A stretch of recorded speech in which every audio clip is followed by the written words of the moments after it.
explicar la importancia. ¿Están conectados todos sus compañeros? Sí, doctor, lo que pasa es que hemos salido del hospital y algunos ya se están conectando desde el teléfono. Ya, sí, lo bueno es que ya empezaron la grabación, así que ya la pueden escuchar más tarde sus compañeros conforme vayan incorporando la clase.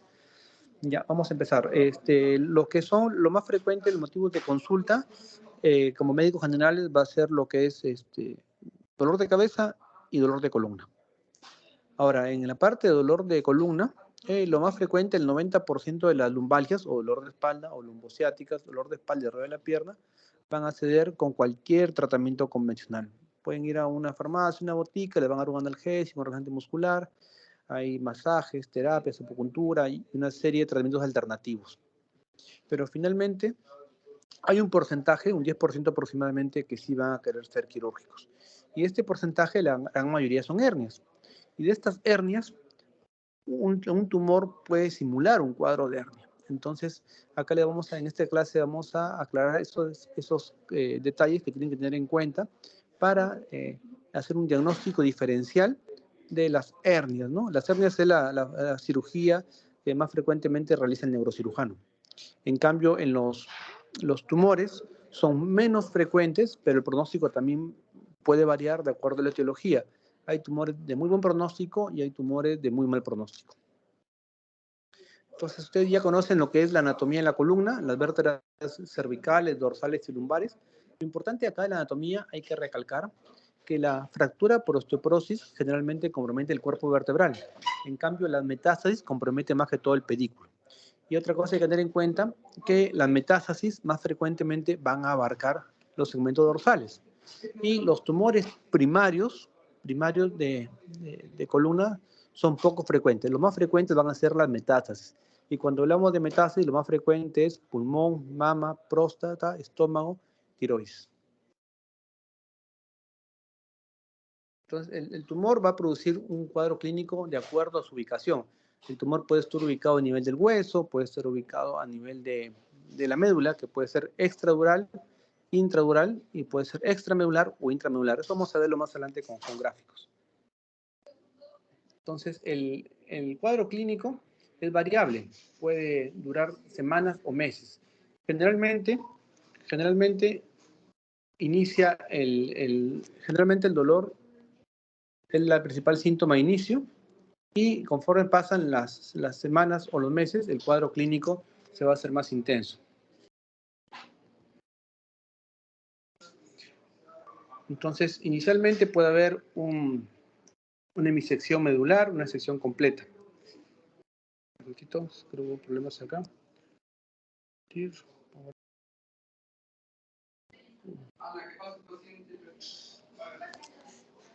Ya.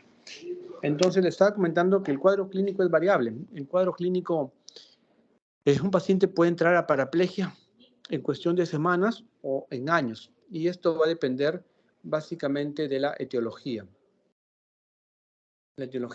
Entonces, vamos avanzando acá. Hay un dolor, debilidad, trastorno sensitivo, trastornos vegetativos, claudicación intermitente, hemorragia subaranoidea, ¿no? Son parte del cuadro clínico que puede presentar el paciente con un tumor. Ahora vamos viendo acá, el dolor va a depender mucho si comprime directamente la médula o comprime la raíz. Si comprime la raíz va a producir un problema de radiculopatía. Esto de los dermatomas y de la parte motora va a depender de la ubicación de la lesión, ¿no? Si tenemos una lesión a nivel cervical, va a haber compromiso de miembros superiores e inferiores. Si hay una lesión a nivel dorsal o lumbar, va a haber compromiso a nivel de miembros inferiores y no superiores. ¿Y cómo vamos a diferenciar si es una lesión dorsal o lumbar? Vamos a depender del nivel sensitivo. Por ejemplo, acá tenemos una lesión cérvico-dorsal. Cuando hacemos el conteo de las vértebras, normalmente nos guiamos a nivel de cervical por el cráneo, ¿no?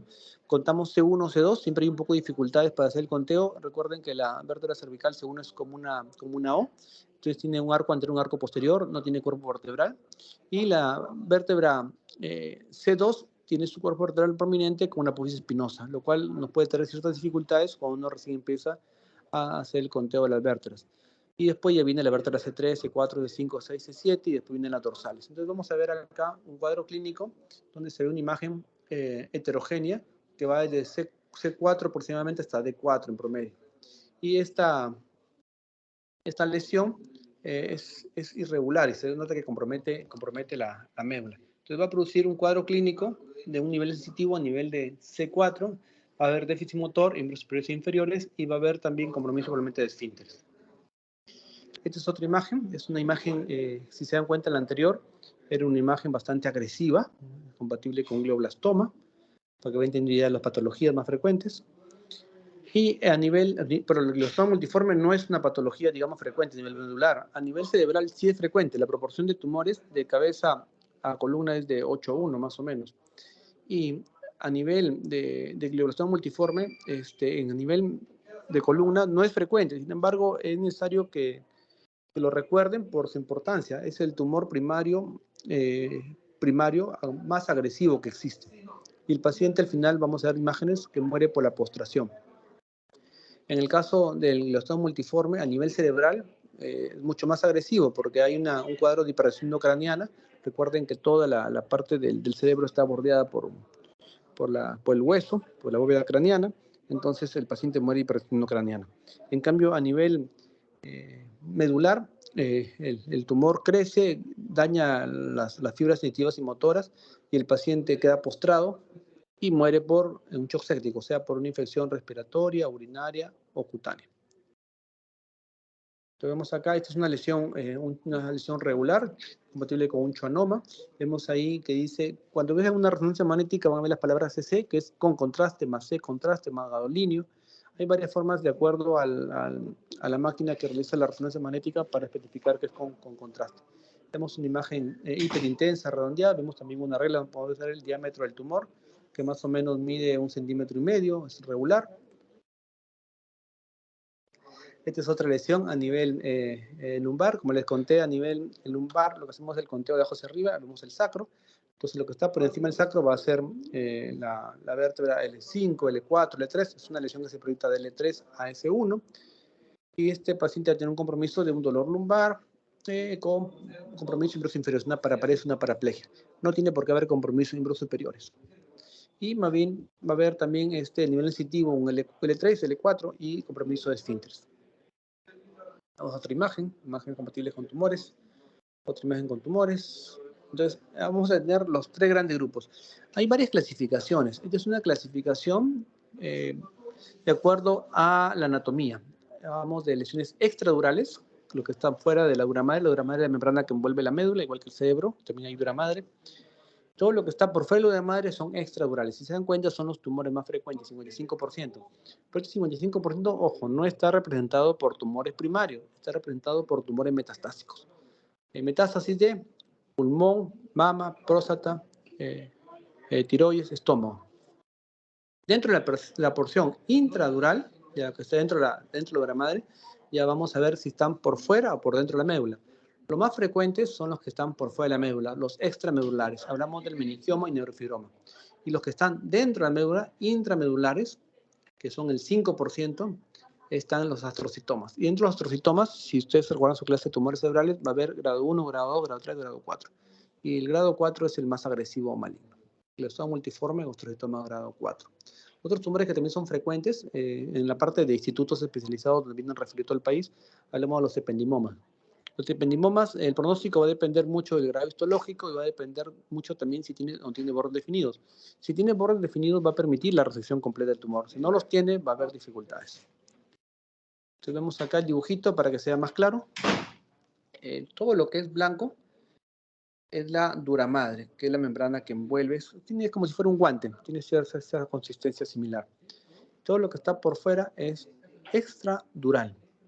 Lo más frecuente le mencioné que son las metástasis. Los tumores primarios de columna son bastante raros. Hablamos del tumor células gigantes, por ejemplo. Lo que son intradurales, hablamos de extramedular, hablamos, por ejemplo, de los schwannomas, meningiomas, y los que son intradurales, intramedulares, hablamos de ependimoma y astrocitoma. Para términos generales, a veces los médicos dicen, ya, es tumor benigno o maligno. Va a depender mucho, ¿no? Si es benigno o maligno, sí es importante saber la definición. Sin embargo, hay otros factores que pueden convertir un benigno en maligno y un maligno en benigno. Eso ya es de acuerdo a criterios de cada individual, de cada paciente.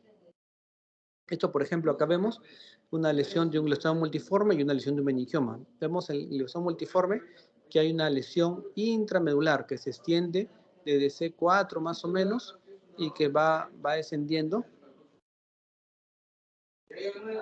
Hacemos el conteo. 1, 2, 3, 4, 5, 6, 7. 1, 2, 3, 4, 5. Hasta 5, D5. D5 o T5 son similares. D es dorsal y T es torácico, son sinónimos. Y el meningioma, vemos ahí una imagen, es un corte sagital, vemos cómo capta el contraste y comprime de atrás hacia adelante, ¿no? Y la médula la desplaza. Si me preguntan, doctor, ¿qué nivel es esto? Probablemente sea dorsal de 11, 12, porque veo que ahí se insinúa el cono medular a nivel de L1, pero sin embargo necesito hacer el conteo de las vértebras en la vista panorámica de la resonancia magnética, tanto a nivel cervical o a nivel lumbar. Otra lesión, un schwannoma, un meningioma. Esto es lo que sí tienen que recordar siempre. Es una resonancia magnética, un corte sagital, un T1, donde se ve que hay colapso del cuerpo vertebral. Y esta imagen, pues, debido a que compromete el pedículo, es compatible con una metástasis. Se presenta del 5 al 10% de todos los pacientes con cáncer en el curso de la enfermedad. Realmente el porcentaje es un poco mayor. Estos porcentajes sí varían entre mama, próstata, pulmón, pero generalmente pulmón es lo más frecuente, luego viene mama, próstata. La unión que les expliqué, la anatomía entre el pedículo y el cuerpo vertebral, la zona bastante comprometida. El 70% es a nivel dorsal, como les expliqué. Como también son más vértebras y más proximidad con el corazón. Y puede haber lesiones múltiples en varios niveles, ¿no? Cuando hay compromiso a varios niveles, uno debe sospechar una metástasis. Cuando el problema es una metástasis única y el paciente aparte tiene la citometriosis, osteopenia, osteoporosis y un antecedente de caída, ahí sí puede crear serias dificultades diagnósticas. En estos casos, lo que normalmente hacemos es un barrido, una tomografía de tórax, abdomen y pelvis para buscar un primario oculto. Y si hubiera tumor primario oculto, lo encontramos, podemos plantearle al especialista que haga la biopsia en caso fuera un pulmón o una broncofibroscopía, pero si en caso no encontramos el tumor y aún existen dudas, podemos hacer una biopsia percutánea de la parte ósea. Los tumores, ahí está, justo esto es el tumor maligno primario más frecuente de columna y más agresivo, no, perdón, el tumor primario maligno más agresivo, no más frecuente, porque más frecuentes son las metástasis. Los glioblastomas realmente ocupan dentro del 5% de todos los tumores requeridos, representan pues el 30%, entonces hablamos de un 1% más o menos podemos encontrar astrocitomas. Y este astrocitoma, ¿por qué si es el 1% de todos los tumores requeridos es tan llamativo y tan importante? Por su agresividad. Ustedes más lo van a ver en cabeza sí son mucho más frecuentes, mucho más agresivos. Pero en el caso de columna, si se lo presenta, el paciente va a morir. Si ustedes se dan cuenta, ahí está la pieza anatómica macroscópica. Vemos cómo deforma completamente. Vemos en la parte superior lo que es el cerebelo, el tronco cerebral, la médula cervical. Vemos cómo la médula cervical está deformada. Y si hacemos el corte, vamos a ver la famosa H, que es el asta anterior y el asta posterior. El asta anterior es motora, el asta posterior es sensitiva, y vemos cómo el lado contralateral, donde no se ve el asta, cómo el glioblastoma ha destrozado completamente la médula. Esta fotografía se ha tomado en esta posición para que se pueda comparar cómo es lo normal y cómo es lo patológico. Pero realmente, si hacemos cortes más bajos, donde el tumor comprometió completamente la médula, vamos a ver que no existe los fascículos o los tractos que se encargan de la parte motora. Entonces, el paciente al estar postrado, el paciente no puede toser, entonces hace flema, hace neumonía, no puede orinar, está con sonda. Al principio la sonda está limpia, pero conforme pasa el tiempo hay que mostrar el cuidador, igual que las escaras, el paciente debe cambiarse de posición cada 4 horas, pero por el estrés del cuidador ya no le cambia bien la sonda, no tiene los cuidados de asfixia antisepsia, ya no lo cambia de posición cada 4 horas, el paciente al final fallece de un shock séptico, de foco, respiratorio, urinario o piel. Vemos acá el glosoma multiforme, que realmente es poco frecuente, pero sin embargo muy agresivo, ya lo expliqué. Este es otro tumor muy diferente al glioblastoma multiforme, un chonoma. Un chonoma hacemos la resección completa del tumor, vemos cómo desplaza la médula y el paciente se cura al resecar. Los tumores dorsales metastásicos, como el pedículo. Este es el ependimoma, este es un ependimoma del filum terminale, ahí en la foto. Como obviamente es una foto del libro, se ve facilito sacarlo, sin embargo en la práctica puede variar de acuerdo a si tiene o no tiene bordes definidos. Vemos acá radiografía, más adelante voy a explicar el signo del guiño. Antes usábamos mielografía, ya no lo usamos, mielografías. La tomografía la usamos para valorar estructuras óseas, diagnóstico de osteomosteoide, o para, como les expliqué, para buscar un tumor primario, cuando buscásemos un barrido tóraco-abdominopélvico. La resonancia magnética, un poco más. Entonces, la parte quirúrgica hay que ver la interfase, si tiene o no tiene bordes definidos. Se busca la estripar completa, se puede usar vía anterior, posterior, combinada. Y hay que ver descompresión y fijación. Eso lo vamos a hacer más adelante.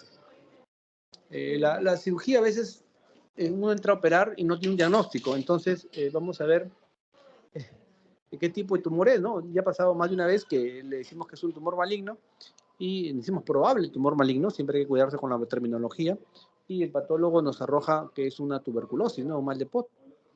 Entonces, el diagnóstico y el tratamiento es completamente diferente.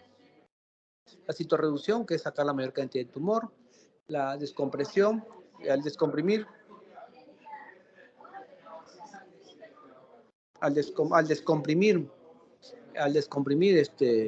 la médula, obviamente la fuerza muscular va a mejorar, estabilizar, a veces el tumor se come parte de la vértebra, entonces hay que poner unas barras de metal con un reemplazo de metal para poder estabilizar y corregir deformidades, ¿no? A veces hay que ver cada caso en forma individual, a ver qué requiere y qué no requiere. En la parte inferior ustedes pueden ver el marco de Harshil. El marco de Harshil es de acero, por si acaso. Si ustedes logran ver uno de estos marcos, hay que tener cuidado porque no se puede hacer resonancia magnética. Recuerden que no se puede hacer resonancia magnética en pacientes que tengan acero. Con titanio sí se puede. Entonces, lo que nos permite en la cirugía, tenemos tecnología, tenemos un microscopio, láser, aspirado ultrasónico, ultrasonido, injertos y materiales de titanio. Acero actualmente no se usa. Y el tratamiento quirúrgico, ya lo mencioné. Estos sí, estos son tornillos de titanio, por ejemplo. Ahí pueden ver la imagen, que es representativa. Las contraindicaciones. Las contraindicaciones es más que todo enfocado a que si es un paciente, por ejemplo, de 80 años, diabético, hipertenso, cuadripléjico, con bypass coronario, pues un riesgo-beneficio, hay que ver si lo operamos o no lo operamos, pero tampoco hay que ser tan cerrados. Si lo vamos a operar, hay también para operar, para manejar el dolor. Podemos hacer una biopsia y una vertebroplastía, por ejemplo. Entonces, la cirugía realmente, cada caso individual, hay que tratarlo con un equipo multidisciplinario, como les voy a explicar en la siguiente parte. Exposición, vamos a buscar.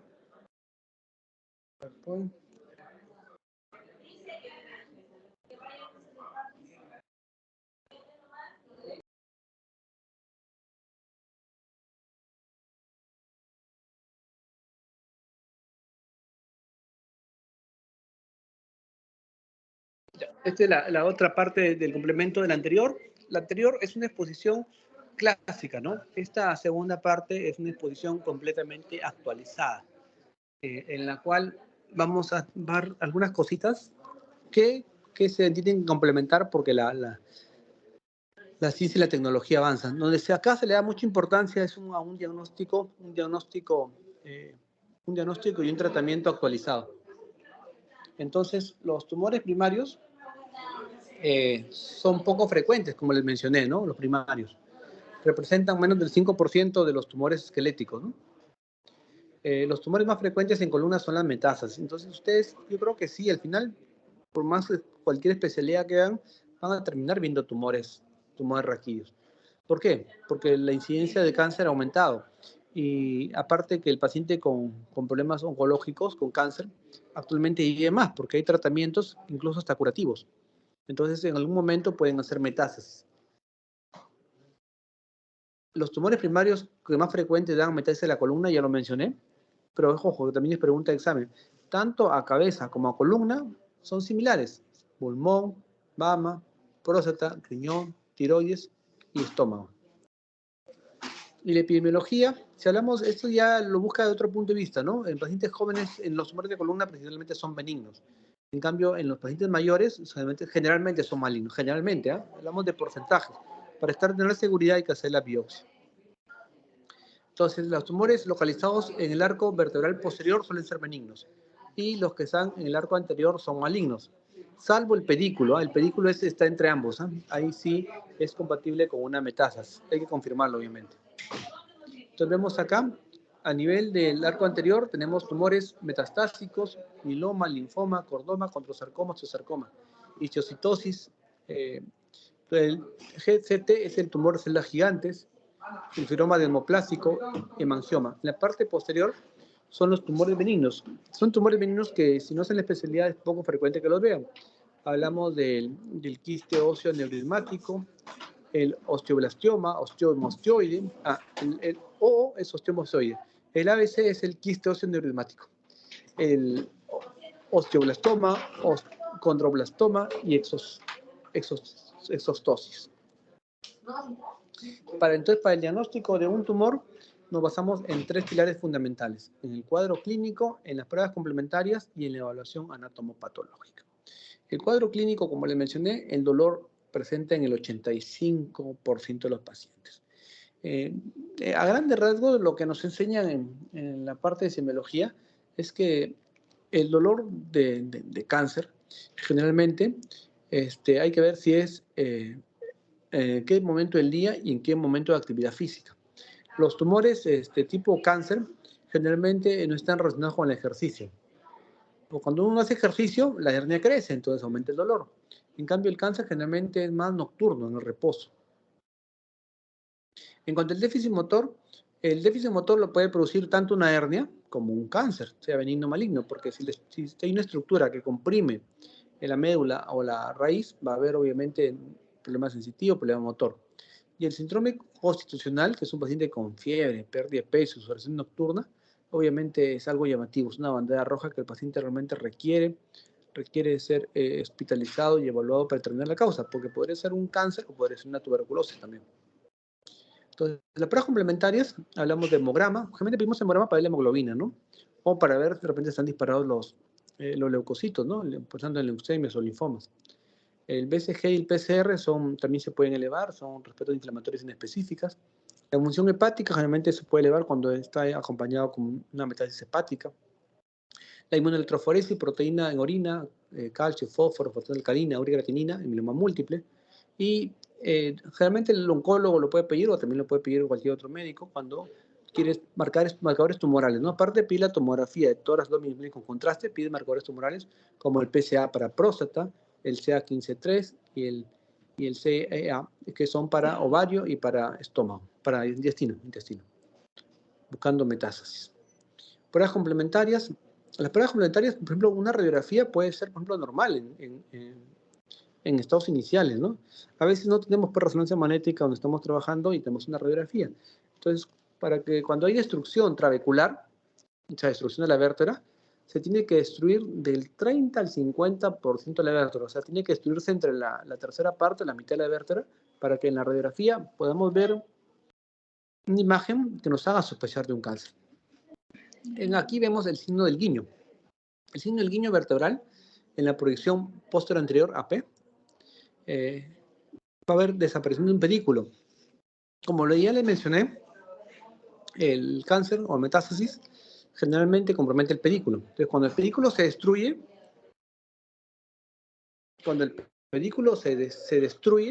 que es una zona de frecuente implementación, vamos a ver esta imagen. Ahí se ve la imagen. Vemos ahí que el pedículo se destruyó, ¿no? Es el signo del guiño, la flecha. Las otras pruebas complementarias, se puede apreciar erosión cortical, lesión expansiva y colapso en fractura patológica. Puede ser un patrón lítico-blástico mixto, ¿no? Cuando hablamos de fractura patológica, es una terminología que siempre se discute, ¿no? Dígame, ¿qué fractura no es patológica? Pero patológico es algo anormal. Entonces, una fractura patológica es algo redundante. Sin embargo, ya los médicos manejamos esta terminología para referirnos a una fractura que no tiene relación con el cuadro clínico, ni con en general con el paciente. Por ejemplo, tenemos un paciente que se resbaló y se cayó sentado y tiene una vértebra fracturada, entonces nosotros le decimos vértebra patológica o fractura patológica. A diferencia de un paciente que se cayó del segundo piso. Esa fractura puede ser una fractura traumática, obviamente, ¿no? Entonces, la fractura patológica nos va a hacer sospechar en un cáncer cuando la intensidad del trauma no guarda relación con la magnitud de la fractura. Y es más, durante la evaluación de los exámenes, radiografía, tomografía, resonancia, se va a ver incluso que hay un tejido alrededor de la vértebra supuestamente fracturada durante el trauma mínimo, ¿no? En la parte de los patrones, el patrón lítico-blástico mixto. Lítico es cuando destruye hueso. Blástico es cuando produce hueso. Y mixto cuando produce ambos. Es muy sensible pero baja especificidad. Es muchos falsos negativos en tumores que reemplazan la médula, como el mieloma múltiple, ¿no? Pueden pasarse apercibido en algunos pacientes.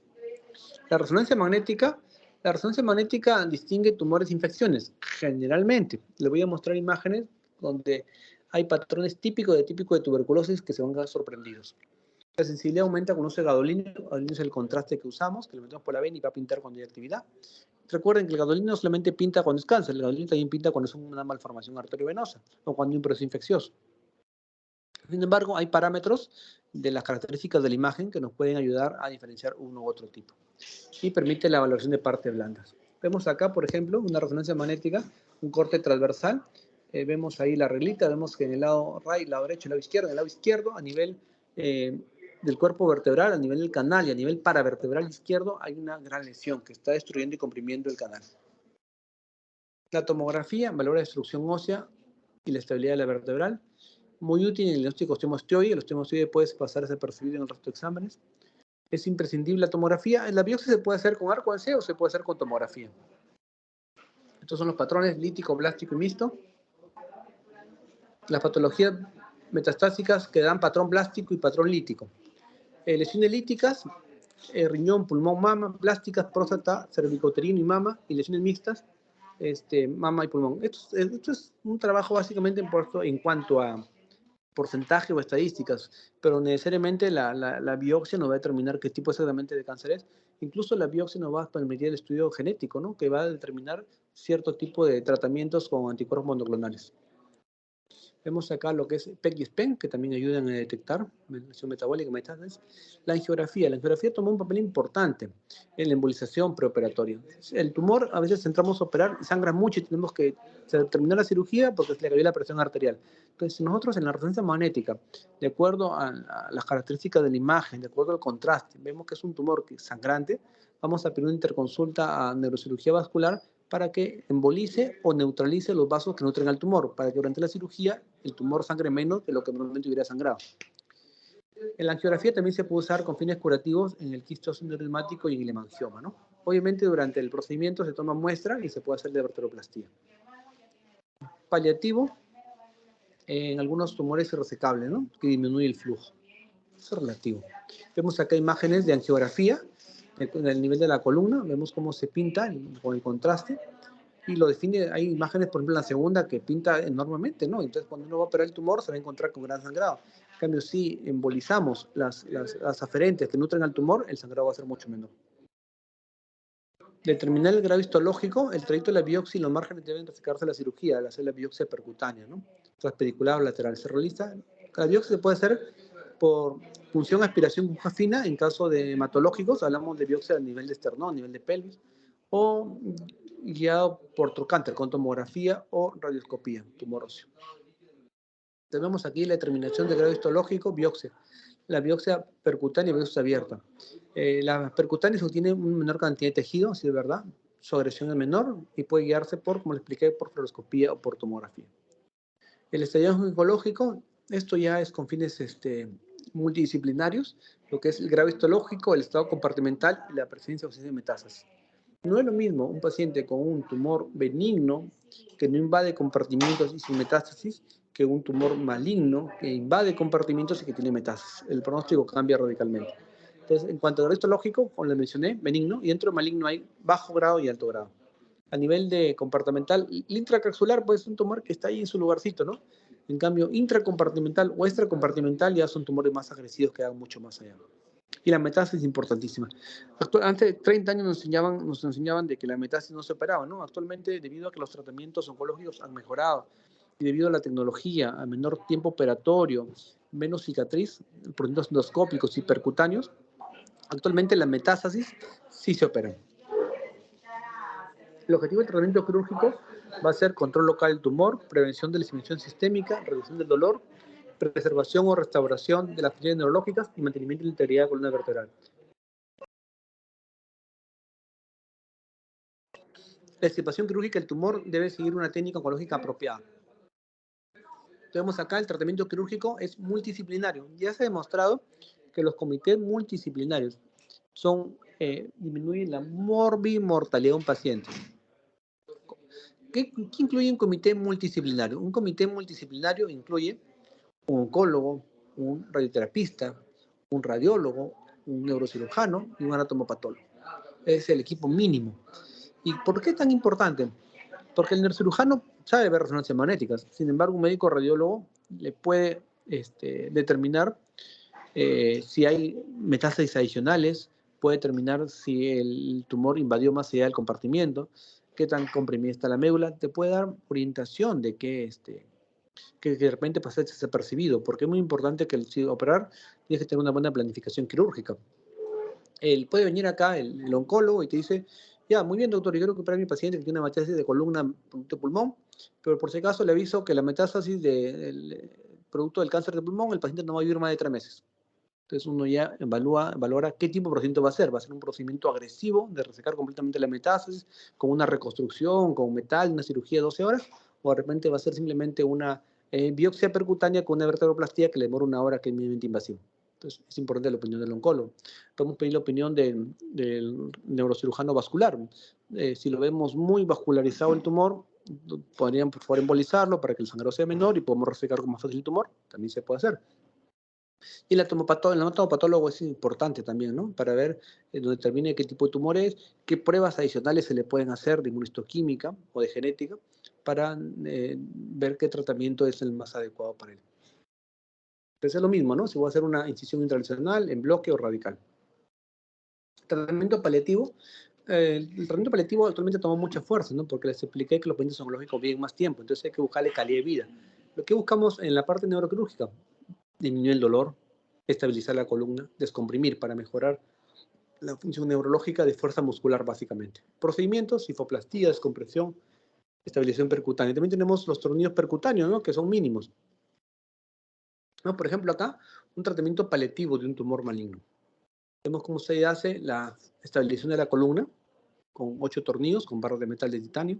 Como vemos ahí en la imagen, esa mancha radio opaca, que representa la vértebra. Se hizo ahí, vemos la imagen, cómo se inyectó el cemento, se hizo la vertebroplastía, con lo cual se logró eliminar la mayor cantidad de tumor dentro de la vértebra y se logró también descomprimir el canal, con lo cual la fuerza muscular del paciente mejoró y si el paciente puede caminar, obviamente su calidad de vida aumenta espectacularmente.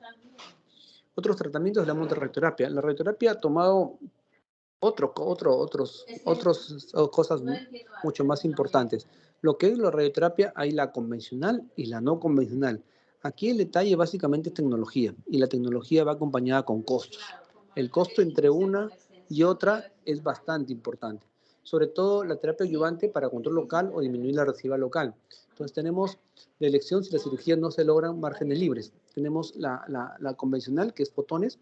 El término que tienen que diferenciar, doctor, ¿cómo yo sé que voy a usar la convencional y la no convencional? Por 2 motivos. ¿Qué cantidad de radiación voy a hacer? ¿Es un tumor radiosensible o radioresistente? Y en columna la peculiaridad es que solo hasta 50 grays se pueden aplicar para evitar la mielotoxicidad. ¿Qué significa esto? Que si yo aplico radiación al costado del tumor, el paciente camina y la médula está cerquita por ahí, la voy a dañar y voy a producir una paraplegia o cuadriplegia. Entonces, hay que tener en cuenta eso. ¿El tumor es radiosensible o radioresistente? Y lo otro es la parte económica. El costo entre uno y otro es bastante importante. En la no convencional, permite altas dosis. Usamos para sarcomas o tumores radioresistentes. Se usan altas partículas protones, partículas de alta densidad, el carbono, el neón y el helio. Sin embargo, el costo y los lugares donde se cuenta con este equipo son muy limitados. Otros tratamientos, hablamos de quimioterapia y la inmunoterapia, ¿no? Para control sistémico y metástasis en tumores primarios como tratamiento neoadyuvante en sarcoma de Ewing y osteosarcoma. Las formas, ustedes van a escuchar mucho neoadyuvante y adyuvante. Neoadyuvante es antes de la cirugía, neo. Y adyuvante después de la cirugía. O sea, como que queremos que antes de operar el tumor, queremos que la quimioterapia lo golpee al tumor y lo reduzca. O después de la cirugía, si no logramos sacar todo el tumor, queremos que la quimioterapia lo golpee a lo que quedó, al tumor residual. Entonces, en el neoadyuvante, disminuye el tamaño del tumor, permitiendo una resección, disminuye el riesgo de metástasis. Si en el estudio de patología que nosotros sacamos del tumor post-quimioterapia vemos que hay 90% de necrosis, eso significa que es buen pronóstico, porque la quimio dio resultado, y lo que haya podido quedar también se va a eliminar en un 90% más. Y el adyuvante tras la cirugía controla la enfermedad local y disminuye el riesgo de metástasis. Otros tratamientos, esto sí es novedoso, lo último, los tratamientos hormonales, inmunoterapia, hablamos de anticuerpos monoclonales, el denosumab en tumor de células gigantes. Actualmente tenemos una paciente que hemos operado de un tumor de células gigantes, está recibiendo denosumab con buena respuesta, estaba en el paciente casi parapléjica. Al realizar la descompresión, hemos logrado que la fuerza mejore debido a que la médula ha mejorado, estaba comprimida, y el tratamiento con denosumab, que no es tan costoso, en este caso el resto de tratamientos sí es un poco más costosos, están permitiendo que el tumor no vuelva a crecer con la rapidez que lo hizo.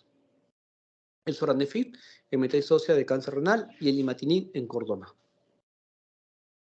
Mensajes para recordar: los tumores primarios de columna son poco frecuentes, ya les mencioné, ¿no? Cuando hablen de dolor de espalda, el 90% son cosas triviales que exceden con un analgésico y un relajante muscular.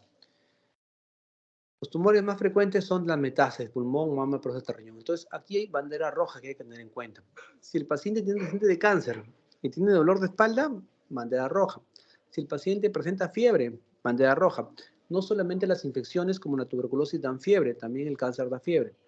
Si el paciente ha tenido pérdida de peso, bandera roja. Si tiene déficit neurológico, o sea, dificultad, falta de fuerza en las piernas, bandera roja. Si el paciente tiene problemas de esfínteres, bandera roja.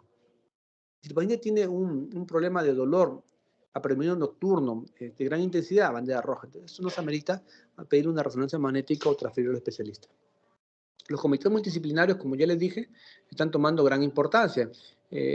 Somos todos un equipo. La opinión de cada uno de los colegas es importante. El pronóstico de calidad de vida y de curación va a mejorar notablemente, ya está demostrado estadísticamente, si hacemos un comité multidisciplinario. Conocer el estadiaje oncológico del tumor permite establecer un tratamiento oncológico apropiado y conocer el pronóstico de cada tipo de tumor. Exactamente. Si vemos a ver qué tipo de tumor es benigno o maligno y qué tanto compromete el cuerpo, no solo a nivel de la columna, sino también hay metástasis, eso hay que manejarlo bien en los comités multidisciplinarios. Y conocer la vía de abordaje, los márgenes de decisión, es muy importante la de planificar terapias adyuvantes. Hay vía anterior, vía posterior, vía combinada. Vamos a hacer una incisión pequeña, vamos a resecar completamente. Todo esto ya se evalúa en comités multidisciplinarios. Ahora lo que les prometí, para que vean lo de la tuberculosis. Tuberculosis de columna. A veces ustedes han escuchado, ya hazte la resonancia magnética y ahí está tu diagnóstico. Es verdad, en el 90% de las imágenes de resonancia magnética está el diagnóstico. Sin embargo, hay un 10% que escapa. Y para muestra, un botón. Vemos acá esto. Esto quiero mostrarles. Aquí tenemos 3 grupos. Tuberculosis de columna típica, tuberculosis de columna típica y los accesos por tuberculosis. En la tuberculosis típica ustedes habrán escuchado que compromete principalmente el disco y no compromete el hueso. Entonces podemos generalmente al principio, vemos aquí como la tuberculosis en la primera imagen, en la segunda, en la tercera, en la cuarta, compromete el disco y generalmente hay una colección de pus. Esto es 90% de posibilidades que sea una tuberculosis. Entonces, con la imagen, ¿qué es lo que hacemos? Pedimos BK esputo, jugo gástrico, orina. Si sale por un BK positivo, ya es una tuberculosis. Pero si no sale BK positivo, pero la imagen es compatible porque generalmente no salen, generalmente no se logra aislar la tuberculosis. Se le da tratamiento y si responde, el tratamiento disminuye, se le hace una resonancia magnética de control al mes o a los 3 meses, la lesión disminuye, fue una tuberculosis. Y en la segunda imagen, es la tuberculosis atípica, vemos cómo compromete el cuerpo vertebral. Doctor, usted nos dijo que la tuberculosis compromete el pedículo. Entonces, ahí estamos viendo cómo en la resonancia magnética está comprometiendo estructuras óseas y tiene cara de cáncer, ¿no? Sin embargo, es tuberculosis. Doctor, ¿y cómo supieron que era una tuberculosis y no un cáncer? Porque se le hizo una biopsia percutánea. Y en la biopsia percutánea se logró aislar, generalmente se aísla calcium o se aísla, la bacteria es difícil de aislarla. La sensibilidad es baja. Sin embargo, si no se aísla tuberculosis y es cáncer, obviamente es cáncer, ¿no? Ya no es tuberculosis. Es por eso la importancia de las biopsias percutáneas. Y los accesos, en algunos casos, también hemos visto de nuevo casos, pero son poco frecuentes, que un acceso es sinónimo de pus, ¿no? De infección. Sin embargo, hay algunos tumores que tienen porciones accedadas y que pueden confundir en el diagnóstico. Sí, así, preguntas, dudas. Está por ahí su delegada.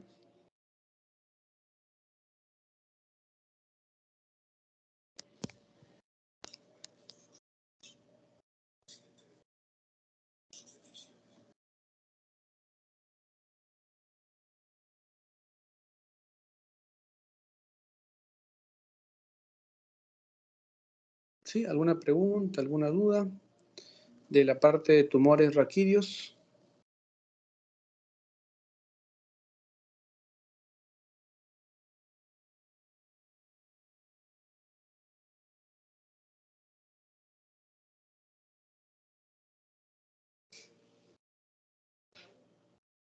La pregunta que normalmente viene en los exámenes son los tumores metastásicos más frecuentes, siempre considerar lo que es pulmón, después lo que es mujeres mama, hombres próstata. Ahora, lo que es cáncer de mama en el hombre, sí existe, es poco frecuente, es el 1%, sin embargo, cuando es en hombre es mucho más agresivo que en la mujer. Lo que es próstata, generalmente la próstata, la mayoría de cáncer de próstata generalmente no te mata, ¿no? Generalmente son de buen pronóstico. Sin embargo, existen unos cánceres de próstata que son más agresivos. Todo va a depender de la histología del tumor, ¿no? ¿Qué tipo de tumor es la agresividad? Luego, las metástasis más comunes van a ser a nivel dorsal. A nivel dorsal. Entonces, todo paciente que tiene antecedente de cáncer, curado o no curado, que tiene un dolor nuevo, con otras características de intensidad, sí pues requiere una resonancia magnética de columna con contraste para buscar descartar una metástasis. Lo que son los niveles sensitivos, cualquier lesión a nivel cervical va a producir disminución de fuerza y adormecimiento de brazos y piernas. Si va a haber dolor, disminución de sensibilidad y falta de fuerza. A nivel cervical es miembros superiores y miembros inferiores. Cuando es a nivel de miembros inferiores, puede ser dorsal o lumbar. ¿Cómo diferencia si es dorsal o lumbar? Por el nivel sensitivo. Imagínate, te va a decir, doctor, se me adormece desde el ombligo. Los dermatomas, acuérdense, a nivel de pezones D10 o D4 o T4, que es dorsal o torácico. Al nivel del ombligo es D10 o T10, que es dorsal o torácico 10, a nivel de la ingle es L1.